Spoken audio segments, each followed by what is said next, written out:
We've now slayed a couple sets of this Motoz Tractionator Desert HT to find out how it may stack up as an all-rounder mid-weight adventure bike tyre. Let's get into it. Skids and stuff. We've got the set spooned onto a DR650, so we'll be testing the 130/80/17 rear and the 90/100/21 front. In practice, the Motoz Desert HT front and rear tyres are actually very different to each other, so we will be reviewing each end of the bike separately. Soft intermediate terrain.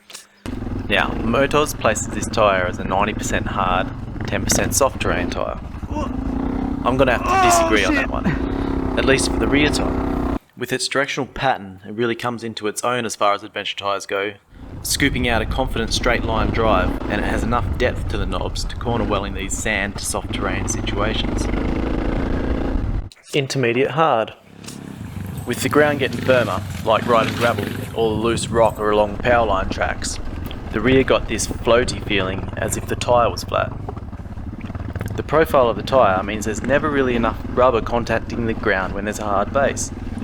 This is most obvious when cornering. You hit a point where the rear wants to suddenly let go.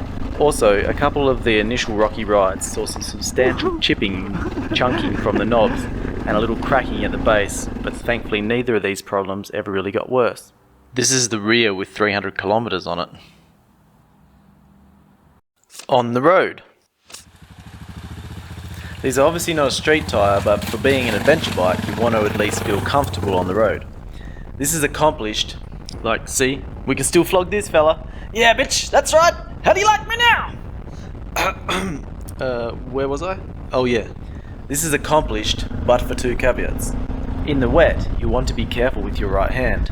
And the major one for me, whoa, Banshee, the rear is noisy. It sounds like there's an F1 car chasing you down every street. Front tyre. Soft intermediate terrain. In soft intermediate terrain, this front tyre is totally transformative for the bike. If riding sand, the large rolling profile and width of the 90/100 helps the front sit up and glide through tough sections. The shape and spacing of the knob pattern lets it dig into any soft and intermediate loam, keeping the front end ride predictable. Intermediate hard. The front continues its good performance, effortlessly transitioning through to intermediate and hard terrain.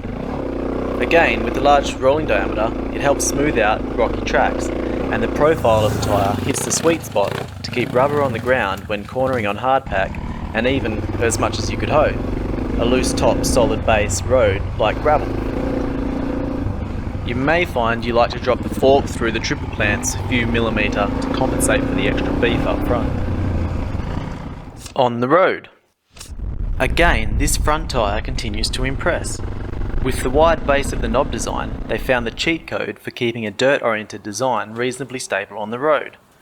It's a smooth ride up front, and we routinely scrub those chicken strips thin any time that the roads aren't wet. Tyre wear. With the rear, other than the initial premature cracking, the rest of the tyre life was pretty standard. For the overall Ks, we got just shy of 3,000 kilometres, but it really was pretty rubbish for about the last 500 kilometres. I couldn't be happier with the front tyres wear. We put 6,000 kilometres on the tyre, and it didn't even begin to get that scallop look until about 5,000 kilometres. Cost. The price is where using these desert spec tyres as adventure tyres really has its advantages.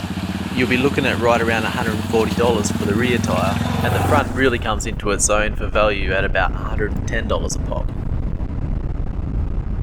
Verdict. The rear tyre is decent only. While it has good straight line traction in the soft stuff, as the terrain gets more demanding, the rear tyre starts to show its weaknesses. Couple this with borderline acceptable tyre wear issues and a $140 price point, I'll be sticking with the Maxxis M6006.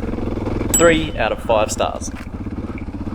The front tyre is a winner, with its good wear life, value for money, consistent performance in all terrain, and the way it changes the bike into a different beast. Put simply, this front tyre has ended my search for the go-to front tyre. Can it knock the Pirelli MT21 down your list? 5 out of 5 stars.